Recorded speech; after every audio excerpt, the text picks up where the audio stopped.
News Live।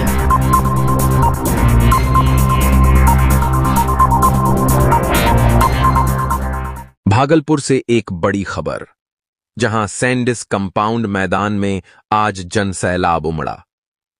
चुनाव नजदीक हैं और इसी कड़ी में यहां आज का दिन रहा राजनीतिक गहमागहमी से भरपूर। मैं इस वक्त मौजूद हूं भागलपुर के सैंडिस कंपाउंड मैदान में, जहां सुबह से ही लोगों का हुजूम लगातार बढ़ता जा रहा है। मंच पर नेताओं की मौजूदगी और मैदान में जनता का जोश दोनों ही बता रहे हैं कि बिहार विधानसभा चुनाव 2025 अब अपने चरम पर है। पोस्टर, बैनर और नारों के बीच चुनावी उत्साह साफ झलक रहा है। लोगों से बात करने पर यह सामने आया कि इस बार मतदाता सिर्फ वादों से नहीं, बल्कि विकास और स्थानीय मुद्दों के आधार पर वोट देने का मन बना रहे हैं। हम रोजगार चाहते हैं, खाली भाषण नहीं। जो काम करेगा वही वोट पाएगा। कुल मिलाकर सैंडिस कंपाउंड मैदान आज राजनीतिक उत्साह का केंद्र बना रहा। हर पार्टी अपनी ताकत दिखाने में जुटी है, लेकिन जनता किसके पक्ष में फैसला देगी ये तो आने वाला वक्त ही बताएगा। चुनावी हलचल अब तेज है और एन न्यूज लाइव लगातार हर जिले से ग्राउंड रिपोर्ट आप तक पहुंचा रहा है। सबसे पहले जमीन से जुड़ी हर खबर। फिलहाल के लिए इतना ही। भागलपुर के ऐतिहासिक सैंडिस कंपाउंड मैदान में आज माहौल कुछ खास रहा। सुबह से ही सैंडिस कंपाउंड मैदान में लोगों की भीड़ भाड़ लगी रहती है। सैंडिस कंपाउंड क्षेत्र में चुनावी सरगर्मी तेज थी। कोई राजनीतिक चर्चा में व्यस्त था तो कोई शाम के वॉकिंग में। मौसम सुहावना था, लेकिन मैदान में होंगी गलतियां तो हो सकती हैं, लेकिन मैक्सिमम चीज़ें अच्छी हुई हैं। तो आपको क्या लगता है कि इस बार 2025 विधानसभा चुनाव में मुख्यमंत्री कौन होंगे? होना तो नीतीश को ही चाहिए। और भागलपुर में क्या कहना चाहेंगे, यहाँ का विधायक कौन होगा? यहाँ का विधायक तो भाजपा से ही होगा। भाजपा से ही होगा, मतलब रोहित पांडे होंगे। रोहित पांडे जी होंगे, क्योंकि भाजपा के प्रत्याशी हुई है। तो देखा दोस्तों, आपने सुना कि कैसे जनता में लहर है। पुनः हमारे साथ हैं, आपका नाम बताइए। मेरा नाम हुआ शुभ एमडी जावेद। एमडी जावेद जी, आपका बहुत बहुत स्वागत है। आप कहाँ, भागलपुर के रहने वाले हैं? हाँ, भागलपुर के रहने वाले हैं जी। बहुत अच्छे, मतलब भागलपुर विधानसभा क्षेत्र से आप आते हैं। हाँ। आपको क्या लगता है इस बार का विधायक कौन होगा? तो ये तो हम बता तो नहीं सकते हैं। नहीं, हम लोग सिर्फ पब्लिक ओपिनियन जानना चाहते हैं। आपके अनुमान से आपको क्या लगता है? हमको तो लगता है कि कमल छाप। आपको लगता है कमल छाप। अच्छा, आपसे अगर ये पूछा जाए, चूँकि आपने लालू जी का राज भी देखा है, नीतीश जी का भी राज देखा है, तो मुख्यमंत्री के मामले में अगर पूछा जाए आपसे, तो आपका अनुमान क्या कहता है? अनुमान है तो अभी नीतीश कुमार तो अभी अच्छे ही चल रहे हैं। हाँ, अभी सब कुछ इसका ये सब हो रहा है। अच्छा, तो आपको नीतीश जी में क्या अच्छाई दिखती है, लालू जी में क्या खराबी दिखती है? ऐसा तो कोई बात नहीं है, वो भी राज चलाए, ये भी राज चलाए। इनमें कुछ परिवर्तन है, इनमें कुछ परिवर्तन है। अच्छा, क्या परिवर्तन, कैसा परिवर्तन? कोई एक परिवर्तन देखिए कि सब चीज़ तो मिल ही रहा है। अच्छा, जैसे कि अभी बिजली अभी ये कर दिए, फ्री कर दिए, 25 की 125 यूनिट ऐसे किए थे। और ये क्या नाम है, वो जो 60 बरस वाला पैसा है वो 2000 रुपये कर दिए। बच्चे लोग को जो है स्कूल का जो है वो लोग को, मैट्रिक वाले को सबको 10-10 हज़ार रुपये दिया, फिर लड़की लोग को दिया। फिर सुनते हैं क्या कि 10-10 हज़ार रुपये फिर लेडीज़ लोग को वगैरह को दिया है। और वह रोड वगैरह भी तो अच्छे है, देखें चकाचक हो रहा है। अच्छा, लाइट बत्ती तो सब मिल ही रहा है। तो आपने बहुत सारी अंतर दिखा दी जनता को। देखिए तो हाँ, हम तो नहीं बता सकते हैं, हम तो एक मामूली सा आदमी है। हम ये बता रहे हैं कि जैसे चल रहा है जो शांतिपूर्वक, तो इसी को चलने दिया जाए। अच्छा, है ना? तो चलिए, जो शांतिपूर्वक चल रहा है उसी को चलने दिया जाए। तो जावेद भाई, आपका बहुत बहुत शुक्रिया कि आप एन न्यूज़ लाइव में आए। और तो अपने ये हम लोग देख सकते हैं। हाँ, बिल्कुल देख सकते हैं एन न्यूज़ लाइव में। कैसे हैं आप लोग? बढ़िया सर, अपना बढ़िया। एन न्यूज़ लाइव में आप लोगों का स्वागत है। तो कहाँ घूमने आए थे सर? अच्छा, घूमने आए थे। तो कहाँ के रहने वाले हैं आप? हम तो पंजाब से हैं। अच्छा, पंजाब से। बिहार में भी घर है, पंजाब में भी। पंजाब में रहते, पंजाब में नौकरी करते हैं। अच्छा, हाँ, पंजाब में नौकरी करते हैं। हाँ जी। और बिहार घर है? घर है। तो अभी क्या त्यौहार मनाने आए थे, छठ पूजा या ये सब? आए थे घूमने के लिए, इनका एडमिशन करवाना था। अच्छा, इनका एडमिशन करवाना था। और अभी आप लोग फिर वापस तो वोटिंग आप कहाँ देते हैं, पंजाब में या बिहार में? तो पंजाब में देंगे ना। अच्छा, वोट आप पंजाब में करेंगे। तो कट्टर वो है, क्या आप बोल नहीं सकते हैं। अच्छा यहाँ तो देखिए ना, जो अच्छा काम करे वही सरकार आनी चाहिए। अच्छा, हाँ जी। तो आपको क्या लगता है कौन सी सरकार आनी चाहिए बिहार के परिप्रेक्ष्य ऑप्शन में? दीजिएगा तब ना।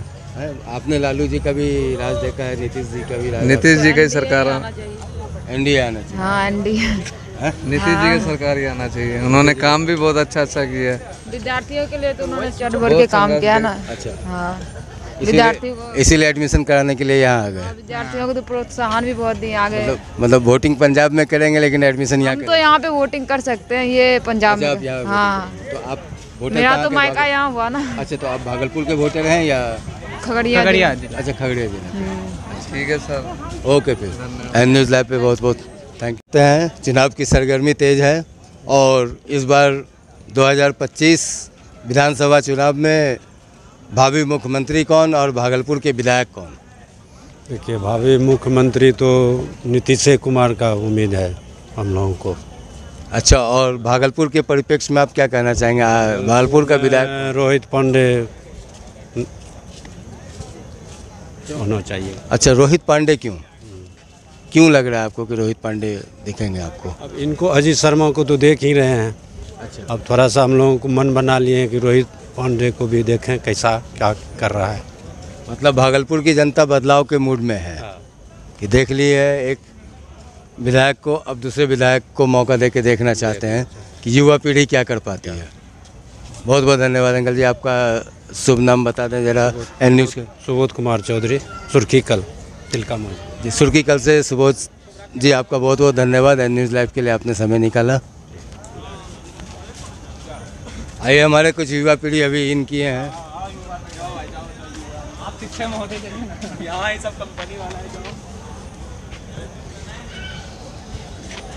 तो इस बार का विधानसभा चुनाव आप लोग कहाँ के वोटर हैं? हम लोग तो यहीं के हैं, भागलपुर के। अच्छा, तो भागलपुर का रुझान क्या लगता है आपको कि भागलपुर में इस बार विधायक कौन? रोहित पांडे ही लगते हैं, क्योंकि पिछले बार बहुत कम मार्जिन से हारे हैं, कुछ 917 या कुछ मार्जिन है। तो ऐसा क्यों लगता है कि पिछले बार हार रहे हैं तो इस बार निकल ही जाएंगे और रोहित पांडे क्यों, ऐसा क्यों लग रहा है? क्योंकि देखिए, किसी भी जगह आप 5 साल 10 साल से आप हैं, जो शुरुआती जोश जुनून होता है ना कहीं भी तरक्की करने का, वो कांस्टेंट नहीं रहता हमेशा। अब एक नया चेहरा को मौका मिलना चाहिए, बस इसीलिए रोहित पांडे हम लोग कह भी रहे हैं। और अच्छे हैं वो, मतलब हैं, तो इसीलिए बस। मतलब अंकल जी ने भी कहा अभी कि बदलाव चाहते हैं और युवा पीढ़ी भी चाह रही है, मतलब हर पीढ़ी चाह रही है इस बार भागलपुर में बदलाव, कि अभी तक कांग्रेस को दिया था, देख लिया, अब फिर एक बार दे के देखते हैं। और बिहार के परिप्रेक्ष्य में क्या कहना चाहेंगे, मुख्यमंत्री का चेहरा कौन हो सकता है इस बार? आप लोगों को क्या लगता है? जस्ट ये एक ओपिनियन है, कोई इसका कोई पक्का ये नहीं है कि हाँ ये बातें आप जो बोल रहे हैं वही सत्य होगा, लेकिन एक अनुमान होता है, हर आदमी अपने अपने हिसाब से अनुमान करते हैं। जैसे अभी आप पूछे तो यहाँ से तो जैसे बताया रोहित पांडे, तो बिहार के इसमें अगर हम बोले तो कि कह सकते हैं आप कि जैसे जो जीतेगी जो पार्टी है उसका जो उम्मीदवार होगा। अब जैसे कि इधर एनडीए का होता है तो नीतीश कुमार ही रहेंगे, वो तो ऑब्वियस सा बात है। और उसके बाद उप मुख्यमंत्री का है कि कौन रहते हैं। लेकिन एक चीज़ के लिए फेमस भी तो हैं, पार्टी कोई भी जीते मुख्यमंत्री वही बनते हैं। चलिए, तो पार्टी कोई भी हो, चेहरा नीतीश कुमार ही रहेंगे, मुख्यमंत्री का चेहरा वही रहेंगे। तो आप लोग अपना अपना नाम एक बार बता दें जरा एन न्यूज़ लाइव के दर्शकों को। मेरा नाम सुब्रत हुआ। मेरा नाम साकेत शुभम। मेरा नाम संकेत कुमार। अमित कुमार। चलिए, आप लोगों का बहुत बहुत धन्यवाद जो एन न्यूज़ लाइव में आप लोगों ने अपना समय निकाला। और एक और ग्रुप युवा पीढ़ी का आ रहा है। आइए बंधु जरा आप लोग, चूँकि आप लोग सभी ताज़ा वोटर हैं यहाँ के, इधर आइए, आइए आइए, ये कैमरे पे आइए। अरे वोट करना है ना, वोट देना है ना। हाँ, कहाँ के वोटर हैं आप लोग भैया? सुल्तानगंज, भागलपुर के ही है। हाँ, भागलपुर के वोटर हैं। चलिए, भागलपुर के वोटर हैं तो हम लोग एक ओपिनियन ले रहे हैं, पब्लिक ओपिनियन। नहीं कर पा रहे किसको। नहीं, आपका डिसीजन नहीं चाहिए, वो डिसीजन आप बूथ पे जाके दिखाएंगे। इसलिए मैं आपका डिसीजन नहीं मांग रहा, मैं सिर्फ आप नहीं करना है इस चीज़। नहीं, न दर्शाना नहीं है, पारदर्शी नहीं, पारदर्शी में तो आपको बताना पड़ जाएगा। समझ गए। ओके, हम सिर्फ एक ओपिनियन जानना चाह रहे हैं कि इस बार भागलपुर का रुझान क्या कह रहा है, मतलब भागलपुर में लोग कैसा विधायक देखना चाह रहे हैं और विधायक के रेस में उसके परिप्रेक्ष्य में कौन विधायक दिख पा रहे हैं। जैसे कांग्रेस वाला अब बात रहा, हम क्या इसमें बोले। अगर ईमानदारी से बताएं तो मेरे परिवार में सब पार्टी में जुड़े हुए हैं। मेरे पापा बीजेपी में, भैया कांग्रेस में, अंकल आरजेडी में, जेडीयू में, जनसुराज में। इसलिए हमको डिसाइड ना कर पा रहे कि हम किसको वोट दें। वो लगभग हर घर में ये कहानी चल रहा है, लेकिन अनुमान से क्या लग रहा है कि इस बार यहाँ से कौन निकलेगा। इस बार टक्कर तो कड़ा है, बहुत कड़ा टक्कर है, क्योंकि बहुत सारा युवा जो है, जितने हमारे युवा हैं वो चाह रहे हैं कि एक बार तेजस्वी यादव को मौका मिले। मतलब मैं किसी को सपोर्ट नहीं कर रहा हूँ, लेकिन एक बार कहीं ना कहीं ये सॉफ्ट कॉर्नर है कि एक बार तेजस्वी यादव को मौका मिलना चाहिए। नीतीश अंकल तो खैर बहुत दिन से हैं ही और काफ़ी अच्छे सीएम हैं। अगर वो पार्टी अपना बदलना छोड़ दें थोड़ा तो उनकी छवि और सुधर जाएगी, इसमें कोई दोहराए वाली बात नहीं है। लेकिन एक सॉफ्ट कॉर्नर है कहीं ना कहीं कि हाँ, तेजस्वी यादव को मौका एक बार मिलना चाहिए, एक बार कम से कम मौका मिलना चाहिए। लेकिन रुझान इस बार देखिए क्या है कि कहीं जगह 50-50 का इस बार है, ऐसा भी नहीं बोल सकते कि 60-40 है, एकदम 50-50 है। कहीं एनडीए के उम्मीदवारों की रुझान ज़्यादा है, कहीं महागठबंधन, दोनों में टक्कर तो बहुत तगड़ा है। और यहाँ भी भागलपुर में भी वही स्थिति है, भागलपुर में वही स्थिति है कि टक्कर तो है, इस बार टक्कर तो है। इस बार हो सकता है कि अजीत शर्मा जी को भी टक्कर मिल जाए, ऐसा भी हो सकता है, क्योंकि जैसा हम लोग स्टूडेंट है, मैं तो मेडिकल स्टूडेंट हूँ, तो हम लोग में भी चर्चा चलते रहती है। आपका नाम क्या हुआ। मेरा नाम हुआ उदित कुमार, मैं इंटर्न हूँ अभी। तो उदित नारायण जी का आपने सुना, टक्कर का चक्कर बहुत बड़ा है भैया इस बार बिहार और भागलपुर में भी। और हमारे साथ एक और मेहमान है, क्या नाम हुआ आपका। मेरा नाम है टी खान। एन न्यूज़ में आपका बहुत स्वागत है टी खान जी। और आपने जैसा कि सुना, हम लोग एन न्यूज़ लाइव जो है, एन न्यूज़ लाइव की टीम यहाँ पे एक ओपिनियन जानना चाह रही है कि भागलपुर के विधायक कौन। भागलपुर में बदलाव की लहर है, बदलाव की लहर है। हम भी जहाँ जहाँ देख रहे हैं, जहाँ जहाँ लोग से मिल रहे हैं, तो वो लोगों को सबका एक ही कहना है कि नहीं, इस दफ़ा बदलाव होना चाहिए भागलपुर में। अब लोग अपने हिसाब से सबको वोट करेंगे, जिसके ऊपर में जो पार्टी अच्छा लगता है उस हिसाब से वोट करें। मगर मुकाबला जो है बहुत कड़ा है भागलपुर में। मुकाबला वो हल्का फुल्का नहीं है, क्योंकि राजेश जी जो पहले जो खड़े हुए थे, उनका जो 18-19 हज़ार जो वोट है इस दफ़ा बीजेपी के साथ इंक्लूड हो जाएगा। उस हिसाब से अगर देखा जाए तो रोहित जी आराम से निकल जाएंगे। चले तो भागलपुर में रोहित जी और हाँ, रोहित जी का उस कैलकुलेशन से अगर देखा जाए तो रोहित जी आराम से। और मुख्यमंत्री के तौर पे देखिए, आपका नीतीश जी जो है वो तो सब लोग बोलते हैं कि पलटू राम है, पलटू चचा है। तो कहीं ना कहीं वहाँ पर जो है ना, तेजस्वी जी और नीतीश जी इसमें कहीं ना कहीं कुछ अंदर है, सांठगांठ है। इसलिए कि टिकट का जो बंटवारा हुआ है, तो नीतीश जी बहुत कम उम्मीदवार, मुस्लिम उम्मीदवार को टिकट दिए हैं। इसका भी आप लोग को अच्छे से जानकारी होगा। अगर क्या कारण है कि मुस्लिम कैंडिडेट नहीं है, मुस्लिम कैंडिडेट को देना चाहिए, ठीक है ना। और भागलपुर का भी दुर्भाग्य हमेशा ये ख़राब रहा है, आप लोग भी हैं न्यूज़ से जुड़े हुए, तो ये चीज़ हमेशा आप देखते होंगे। मान के चलिए कि अगर भागलपुर से शर्मा जी अगर जीतते हैं तो बिहार में सरकार किसी और को बन जाता है।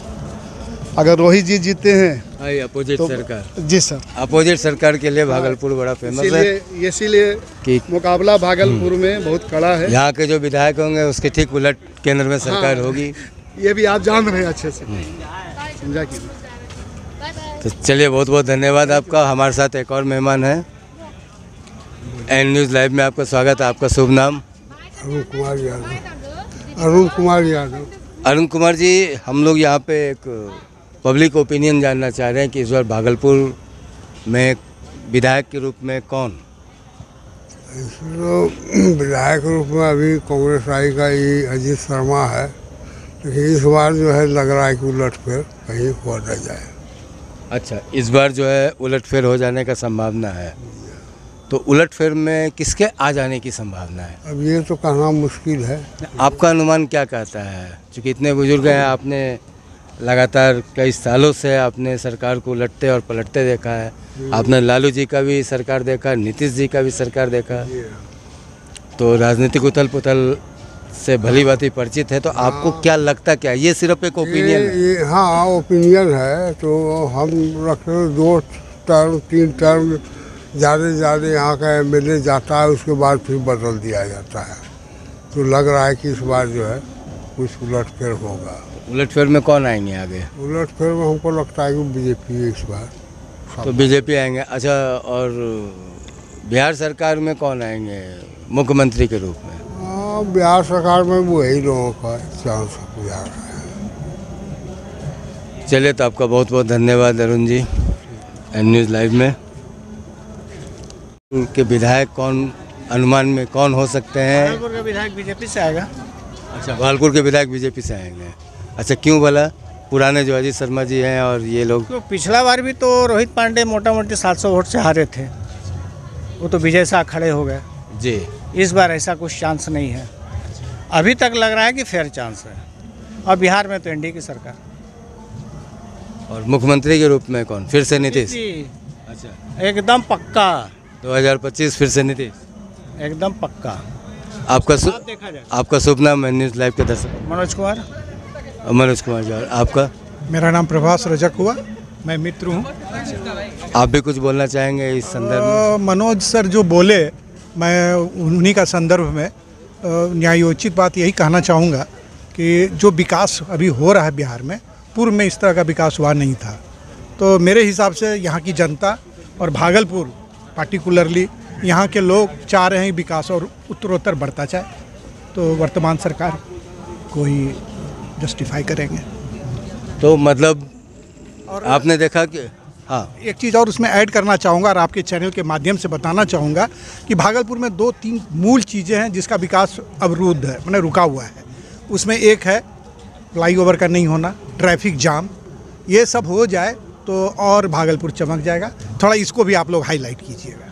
तो चलिए, भागलपुर चमक रहा है, सभी लोग ज़ोर शोर से बोल रहे हैं ये बात। थोड़ी सी परेशानियाँ हैं, चूँकि काफ़ी पुराना प्राचीन शहर रहा है, तो इस वजह से ट्रैफिक में परेशानियाँ, चूँकि कंजेस्टेड है और प्रशासन को ध्यान देना पड़ेगा। जो भी सरकारें आएंगी उनको ध्यान देना पड़ेगा और यहाँ के जो भी विधायक होंगे उनको भी इस बात पे ध्यान देना पड़ेगा कि यहाँ के सड़कों का चौड़ीकरण कैसे हो, फ्लाईओवर का निर्माण कैसे हो। और फ्लाईओवर भी एकमात्र विकल्प है, चूँकि आप पुराने जो प्राचीन घर हैं, एक ज़माने से जो घर बने हुए उनको तोड़ा नहीं जा सकता है, लेकिन फ्लाईओवर बना करके रास्ता बनाया जा सकता है। उसके अलावा जो ट्रैफिक जाम लगता है, तो धीरे धीरे यहाँ के लोग ट्रैफिक भी सीख जाएंगे, क्योंकि आपको लगता होगा, जैसा कि मैंने महसूस किया है, कि भागलपुर ट्रैफिक सेंस की कमी है। नहीं, हम लोग सहमत हैं। हम लोग सर सीनियर सिटीजन हैं।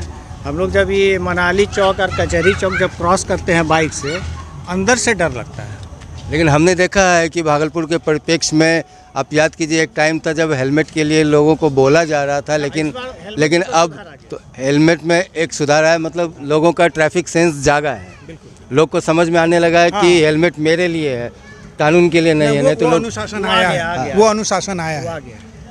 और जहाँ तक ट्रिपल राइडिंग, 4 राइडिंग या 5 राइडिंग भी हमने देखा है भागलपुर में, इस सब में भी सेंस है। यंगर जनरेशन जो है ना, वो थोड़ा तो समझते ही है, थोड़ा उग्र रूप रहता है। हाँ, थोड़ा सा स्पीड बैलेंसिंग में थोड़ा सा परेशानी, स्पीड बैलेंसिंग अभी नहीं आया है, क्योंकि फर्राटे को जो है ना आप लोग मुख्य तौर पर हाईलाइट कीजिए। फ्लाईओवर जरूरी है, उसमें थोड़ा सा चेतना आनी चाहिए। और एक नहीं 7-8 पॉइंट है जहाँ फ्लाईओवर बनेगा तो भागलपुर का ट्रैफिक बिल्कुल निर्बाध हो जाएगा। आपके अनुमान से वो 7-8 पॉइंट कौन कौन सा अगर बता देंगे तो हमारे लिए? हाँ, बता देते हैं। पहला है कि परबत्ती के पास हिंदुस्तान प्रेस है, वहाँ से आए और कतारपुर होते हुए स्टेशन चौक पर आवे।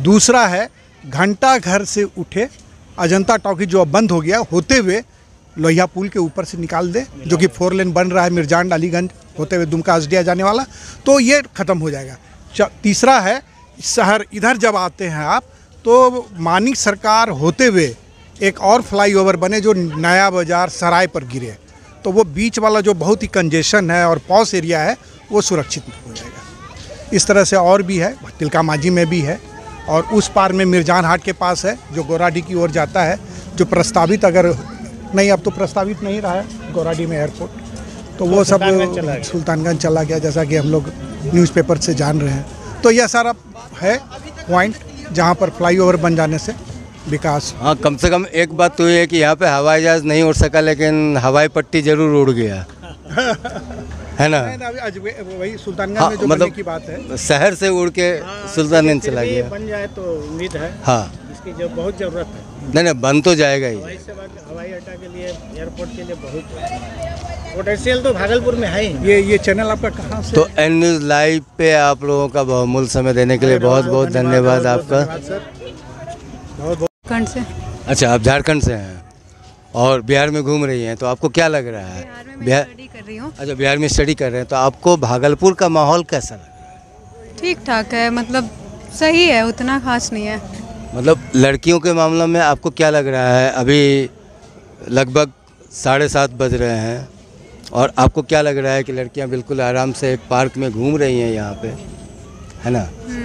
तो क्या ये तो आपको नहीं लगा? यहाँ पे सेफ है, क्योंकि हर जगह पे मतलब प्रशासन है इस चीज़ के लिए, मतलब सेफ फील होता है। वही झारखंड में जाते हैं तो फिर वो सेफ फील नहीं होता। हम लोग 5 बजे के बाद बाहर नहीं जाते हैं। अच्छा, वहाँ 5 बजे के बाद बाहर नहीं जाते हैं, यहाँ 7 बजे खुलेआम। तो ये क्रेडिट आप किसको देना चाहेंगे? मतलब यहाँ के विधायक, यहाँ की सरकार या यहाँ का जनता? इन्होंने मतलब ये चीज़ करा है जो कि प्रशासन दिए हुए हैं। मुझे इस चीज़ का आइडिया नहीं है कि किन्होंने किया, बट जिन्होंने किया है उनके लिए बेटर है। आपका शुभ नाम बताना चाहेंगे एन न्यूज़ लाइव के दर्शकों को? Nisha Jha. Okay Nisha ji, thank you. तो आप झारखंड कहाँ से हैं? साहिबगंज। चलिए, साहिबगंज से निशा जी थी और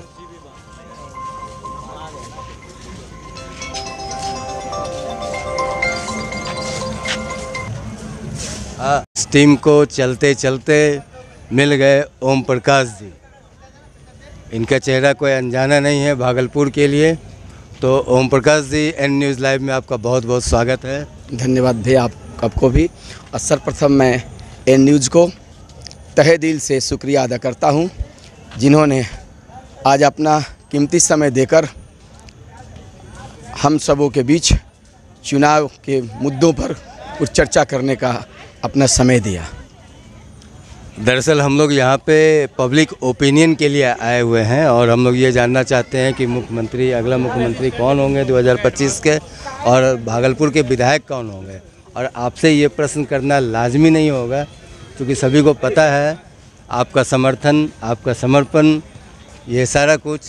फिर भी आपको पब्लिक रुझान के हिसाब से क्या लगता है कि भागलपुर? जहाँ तक पब्लिक रुझान का सवाल है, तो मैं दिल की गहराइयों से और जो जनता के बीच जो जनता का मूड है कि नीतीश कुमार जी का कोई विकल्प नहीं है। आज भी बिहार में चाहे कोई भी दल हो, किसी भी दल के पास नीतीश कुमार जी के जैसा डैशिंग चेहरा, काम करने वाला, सुशासन वाला व्यक्ति आप उठा कर देख लीजिए। आप तो अन्य चैनलों पर देखते भी होंगे, चलाते भी होंगे, जनता से भी लेते होंगे। नीतीश कुमार जी एक ऐसा व्यक्ति हैं जिन पर आज तक न परिवारवाद और नहीं भ्रष्टाचार का एक भी आरोप है। वो अनुभवी चेहरा, कुशल नेतृत्व की क्षमता जो नीतीश कुमार जी में है, आज वही कारण है कि बिहार चौमुखी विकास कर रहा है, सुशासन की रास्ते पर आज अग्रसर है और आगे और भी ये सरकार जनता की भलाई के लिए उद्योग, धंधे, रोजगार आदि का इन्होंने जो सपना देखा है, आज पूरा बिहार की जनता आज एनडीए की सरकार बनाकर माननीय प्रधानमंत्री नरेंद्र मोदी जी और नीतीश कुमार जी के सपनों को पूरा करेगी। पूरे देश में ही नहीं, पूरे देश, विश्व को छोड़िए, विश्व तो है ही। आज बिहार में जो चुनाव है, पूरे बिहार में लहर है। मैं अपने गीत के माध्यम से आपको बता देता हूं कि जनता का मूड क्या है। अरे मोदी जी नीतीश जी के सगरे बालागार, मोदी जी नीतीश जी के सगरे बालागार, इहे बा चर्चा देहात चाहे शहर, इहे बा चर्चा देहात चाहे शहर। सच में तयाच नहीं दी ताल ठोकी, हमरा रोहित भैया के कोई ना ही रोकी। अरे कांग्रेस के होखी ना बोगनी आए राजा जी, अरे कांग्रेस के होखी ना बोगनी आए राजा जी, सबके से आगे कमल छाप निशानी आए राजा जी, सबके से आगे।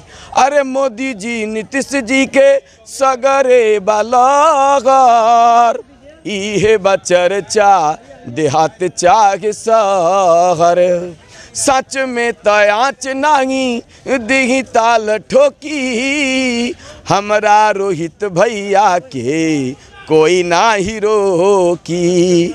अरे कांग्रेस के होखी ना बोगनी आए राजा जी, सबके से आगे, सबके से आगे कमल छाप निशानी आए राजा जी, सबके से आगे कमल छाप निशानी आए राजा जी। इसलिए जनता ने इस बार कल कर ली है कबूल कि नहीं होगी भूल, और भागलपुरी नहीं पूरे बिहार में सिर्फ खिलेगा कमल का फूल और तीर छाप, और अन्यथा दूसरा कुछ नहीं है। क्योंकि कन्विक्टेड लालू प्रसाद यादव जी के चार्जशीटेड राजकुमार Tejashwi Yadav ji land for job में 420 के आरोपी हैं। उन्होंने जो अपना सपना देखा है कि हम 18 नवंबर को सीएम का शपथ लेंगे, वो उनका सपना जनता चकनाचूर करने वाली है। कारण ये महागठबंधन नहीं, ये झूठ का गठबंधन है। इसकी सरकार में 15 वर्षों की आरजेडी के सरकार में जिस तरह से हत्या, लूट, अपहरण, डकैती, बलात्कार, महिलाओं के साथ छेड़छाड़ की घटनाएं की गई, वो आज जनता आरजेडी को फिर से कबूलने के लिए तैयार नहीं है। आप याद कीजिए बंधु, 1990 का वो खौफनाक दर्द, जिस देश इस बिहार का दुर्दांत अपराधी शहाबुद्दीन सरेआम पत्रकारों को बोरा में डालकर, तेजाब डालकर मारा करता था, लोगों को अपहरण करके लोग फिरौती का और उद्योग धंधा चलाते थे। यही रोहिणी आचार्य जी के शादी में पटना के शोरूम से गाड़ियां निकाल ली जाती थी, पूरे फर्नीचर निकाल लिया जाता था, पूरे बिहार में आतंक फैलाया जाता था। आप उस दौर को हमारे नौजवान साथी, हमारे बुजुर्ग महिला और हमारे जितने भी ये बिहार की जनता है, अब 1990 का दौर देखना नहीं चाहती है बंधु, कभी उसको पुनरावृत्ति नहीं होने देगी। इस बिहार में सुख, शांति, समृद्धि का अगर कोई शासन है तो वो एनडीए की सरकार ही ला सकती है, दूसरा कोई नहीं ला सकती है। आज पढ़ाई, कमाई, दवाई, सिंचाई, कार्रवाई और सुनवाई अगर कहीं हो रही है तो माननीय मुख्यमंत्री नीतीश जी के शासन में ही और नरेंद्र मोदी जी के नेतृत्व में, जो बिहार ही नहीं पूरे भारत जो चौमुखी विकास कर रहा है, इसको कतई कोई अस्वीकार नहीं कर सकता है। इसलिए इस बार पूरे बिहार से 225 कमल खिला करके भारत के प्रधानमंत्री माननीय नरेंद्र मोदी जी के झोली में डालने का काम एनडीए के तमाम नेतागण कर रहे हैं। और ये विरोधी, अब के राम विरोधी आपन छाती पीट रहे हैं, अब की राम विरोधी आपन छाती पीट रहे हैं, मोदी जी जीत रहे हैं, मोदी जी जीत रहे हैं। ये तमाम विरोधियों को, महागठबंधन के जितने भी नेता हैं, जितने भी दल हैं, ये चूंकि सत्ता से बाहर हैं, इसलिए इनके सपने इस बार चकनाचूर होने वाले हैं। जो ये 18 नवंबर को आरजेडी के राजकुमार तेजस्वी प्रसाद यादव जी जो सपना देख रहे हैं मुख्यमंत्री बनने का, इनका सपना बिहार की जनता चकनाचूर करने वाली है। तेजस्वी यादव जी को जनता तो सुनती ही नहीं है। एक कांग्रेस के पप्पू हैं राहुल गांधी जी, जनता उनको वेट ही नहीं देती है। ये तेजस्वी प्रसाद यादव जी, ये सिर्फ नाम इसलिए है क्योंकि वो लालू प्रसाद यादव जी के पुत्र हैं, और यहाँ उसके अलावे कुछ नहीं है। अगर उनको लालू प्रसाद यादव जी के पुत्र से माइनस कर दें तो कहीं कुछ नहीं है। ये परिवार सिर्फ जनता का वोट लेकर अपने परिवारों का पेट पालती है। एनडीए में जीविका दीदी है और महागठबंधन में प्रियंका दीदी, रोहिणी दीदी, मीसा दीदी, यही दीदी है। ये परिवार वाली दीदी है, परिवार वाली पार्टी है। जहां संस्कार संस्कृति नाम का कोई चीज नहीं है, जिसका ना आचरण सही है पार्टी का, ना नीयत सही है, ना नीति सही है, वैसी सरकार को लाकर ये जनता दोबारा से बिहार में खौफ पैदा करना नहीं चाहती है, खौफनाक नजारा नहीं देखना चाहती है। सरेआम गुंडई, हत्या, बलात्कार और यह अपहरण का उद्योग लालू प्रसाद यादव जी के सीएम आवास से चलता था, वहीं से तय होता था। आप याद कीजिए बंधु, 2019 में बोकारो का कारखाना, सिंदरी का कारखाना, मोकामा का कारखाना, डेयरी ऑनसोन का कारखाना, डालमिया नगर का कारखाना, आज सब कहां चला गया? आज हमारे देश में उद्योग धंधे रहते तो बिहार की जनता और नौजवान कभी पलायन नहीं करते। ये पलायन का कारण सिर्फ एंड सिर्फ आरजेडी की सरकार रही, महागठबंधन की सरकार रही। अब मैं कांग्रेस को ही बता देना चाहता हूं कि कांग्रेस अब कोई पार्टी नहीं रह गई है बंधु, और सिर्फ परजीवी पार्टी बनकर आ रही है। कांग्रेस पार्टी आरजेडी के भीख पर बिहार में जिंदा है। उनकी औकात नहीं है कि बिहार में अकेले लड़ ले। उठा कर देखिए एग्जाम्पल कहलगांव में, वहां कांग्रेस भी लड़ रही है और वहां आरजेडी भी लड़ रही है। यही पार्टी की संस्कार है। तो मैं यही बता देना चाहता हूं कि जो तेजस्वी यादव जी आरजेडी के जो कन्विक्टेड ही नहीं बल्कि चार्जशीटेड जो राजकुमार है, ये अपना मुख्यमंत्री का सपना देखना छोड़ दे। इनका सपना बिहार की जनता स्वीकार नहीं करेगी। इस बार राघोपुर से भी वो 20,000 वोटों से हारेंगे। उन्हीं के घर में एक तेज प्रताप जी भी हैं। देखिए तेज प्रताप जी को, उन पर कोई आरोप क्यों नहीं लगता है? ये लोग फिर सत्ता में आएंगे, नौकरी के नाम पर जमीन लेंगे, घर लेंगे, बिहार की जनता को परेशान करेंगे। फिर वही उद्योग धंधे, बिहार से बिजली गायब हो जाएगी, सड़क गड्ढे में तब्दील हो जाएंगे। याद कीजिए 92 का दौर, 90 का दौर, जब बिहार की जनता बिजली के तारों पर अपना कपड़ा पसारती थी। महाभारत रामायण सुनने के लिए लोग क्या करते थे? बैटरी को चार्ज कराने के लिए कोसों किलोमीटर दूर जाते थे। वो दिन दूर नहीं है जब एनडीए की सरकार दोबारा बनेगी और पूर्ण बहुमत की सरकार बनेगी। विरोधी अपना छाती पीटेंगे और 14 नवंबर को देखेंगे ये लोग घर से बाहर नहीं निकलेंगे। महागठबंधन के लोग भागलपुर के एकदम कहीं कुछ नहीं होंगे। और ये आरजेडी जो है, ये कभी भी इनकी मंसूबा पर जनता जो उतरने नहीं देंगी। भारत आरजेडी मुसलमानों के नाम का सिंदूर लगाकर कांग्रेस और आरजेडी चलती है। सिर्फ मुसलमानों को नरेंद्र मोदी जी के नाम पर डराकर उसके वोट बैंक को इस्तेमाल कर अपने परिवार को जीवित रखती है। तो साथियों, मैं एक बार पुनः लोगों से आह्वान भी करता हूं कि इस चुनावी मौसम में 11 नवंबर को 3 नंबर चुनाव चिन्ह कमल छाप पर अपना वोट डालकर बिहार की तकदीर, तस्वीर और तरक्की के लिए अपना वोट दे। आप महागठबंधन का वोट देना, कांग्रेस का वोट देना, आप अपना वोट बेकार करना है, बिहार को गड्ढा में डालना है। इसलिए कमल का फूल खिलाइए, नरेंद्र मोदी जी के नेतृत्व में एक समृद्ध, मजबूत और सशक्त भारत और बिहार बनाइए। इन्हीं शब्दों के साथ जय भाजपा, तय भाजपा, जय रोहित, तय रोहित। चलिए, एन न्यूज़ लाइव निष्पक्ष होकर के पब्लिक ओपिनियन के लिए आई है और पब्लिक सबकी अपनी अपनी ओपिनियन है, सबका अपना अपना विचार है, सबका अपना अपना रुझान है, सब अपने तरफ से चलते हैं। अरे ऐसा देश का है रखवाला, ऐसा देश का है रखवाला, जिसने बंद कर दिया घोटाला, वो है मोदी चाय वाला, भैया जान लो। ऐसा देश का है रखवाला, जिसने बंद कर दिया घोटाला, वो है मोदी चाय वाला, भैया जान लो। जिसने काले धन को निकाला और जुबान पर डाला ताला, वो है मोदी चाय वाला, भैया जान लो। इसलिए अपना वोट 11 नवंबर को क्रमांक संख्या 3 पर कमल छाप पर वोट डालकर महागठबंधन को बुरी तरह से पराजित करने का काम करे, ताकि एक समृद्ध बिहार, सशक्त बिहार और उन्नत बिहार बन सके। वो खौफ का दौर दोबारा देखने को नहीं मिले। चलिए, यहाँ युवा पीढ़ी भी है हमारे साथ। सर, पहला सवाल हाँ लीजिए, मतलब हमारे अप्रैल में ही मैंने छोड़ दिया। एक मिनट। हमारे दर्शकों के बीच में युवा पीढ़ी भी है, युवा पीढ़ी को सवाल करना चाह रही है। हाँ, तो आपका नाम बताइए। सवाल, मेरा नाम कुणाल कुमार है। हाँ कुणाल जी, एन न्यूज़ लाइव में आपका स्वागत है। धन्यवाद। हाँ, तो आप क्या पूछना चाहते हैं, पूछिए। पहला सवाल कि इन्होंने कांग्रेस कब छोड़ा?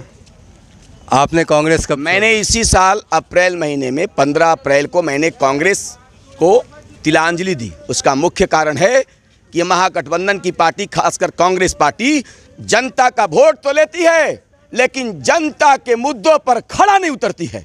इसी बिहार में सड़क से लेकर, बिजली से लेकर, पानी से लेकर महंगाई की समस्या थी। सारे कांग्रेसियों बिहार की जनता का, भागलपुर की जनता का वोट लेकर 4.25 साल तक अपने घरों में सोने का काम किया।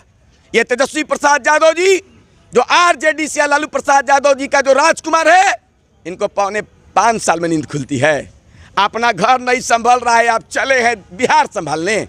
आपकी बहन रोहिणी आचार्य, आपकी बहन मीसा भारती, आपका भाई तेज प्रताप, आप लोग अपना घर संभालिए, जातिवाद की राजनीति छोड़िए और इस बिहार में विकास की गंगा बहाइए।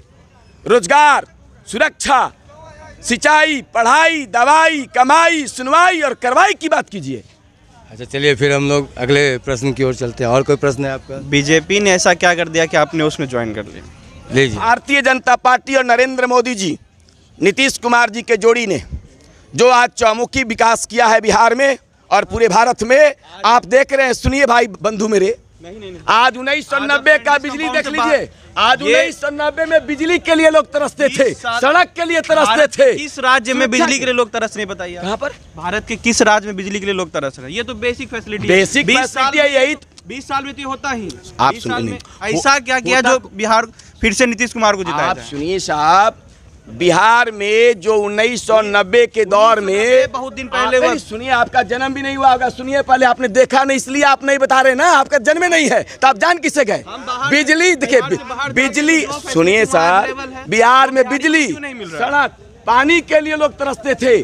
आज आप जो सैंडिस कंपाउंड में पूरे बिहार में 3 बजे रात को, 12 बजे रात को, 1 बजे रात को जो बेखौफ एकदम निर्भीक होकर घूम रहे गए, ये आज यही नरेंद्र मोदी और नीतीश कुमार जी के सुशासन की जोड़ी है, जो यही तो लैंड ऑर्डर इन्होंने दिया, जिसके चलते बिजली, सड़क, सुरक्षा, शिक्षा। आप याद कीजिए, यही बिहार में मैट्रिक की परीक्षा होती थी, खिड़कियों पर चीट पहुंचाया जाता था। आज कोई भी, हमको बिहार का कोई भी स्कूल दिखा दीजिए जहां पर लोग चीट पहुंचा रहे हैं और उसका रिजल्ट आपको डिक्लेयर नहीं हो रहा है टाइम पर और पढ़ाई नहीं हो रही है समय पर। रिजल्ट डिक्लेयर 2023 में एसएससी, बिहार एसएससी की वैकेंसी आई थी। किसकी सरकार थी? 2023 में किसकी सरकार थी? नीतीश कुमार नहीं थे तभी, ये की सरकार थी। और जो रिजल्ट और जो 2023 में वैकेंसी आई थी 2023 में, और अभी तक फॉर्म ही भरा रहा है उसका 2 सालों से। सर, समय लगता है किसी चीज में। अच्छा, एक और, 2 साल। अच्छा, एक और सवाल के लिए लोग आए हैं यहाँ। आपका नाम बताइए। आमोद पांडे। आमोद जी, सिर्फ आप एक बात बता दीजिए, आपके यशस्वी प्रधानमंत्री जी पिछले बार जो इलेक्शन में यहाँ आए थे, उन्होंने कहा था 32 या 36 घोटाले का जिक्र किया था नीतीश जी के विषय में, कि ये नीतीश जी 36 घोटाला किए हैं। अलकतरा घोटाला, कौन घोटाला, कौन घोटाला कहिएगा। नीतीश कुमार घोटाला, एक बात हम मान सकते हैं कि नीतीश कुमार घोटाला में नहीं। एक मिनट, उनकी उम्र निकाल के सुना देंगे। 5 साल, अब उनमें क्षमता नहीं है कि वो एक प्रधान मुख्यमंत्री के रूप में कार्य कर सके। अरे भाई साहब, हम निकाल के दिखा देंगे। हम मोदी जी 36 घोटाला पिछले बार गिनाए थे नीतीश जी के विषय में, कहिएगा, अभी यूट्यूब खोल के दिखा देंगे। उन घोटालों का क्या हुआ?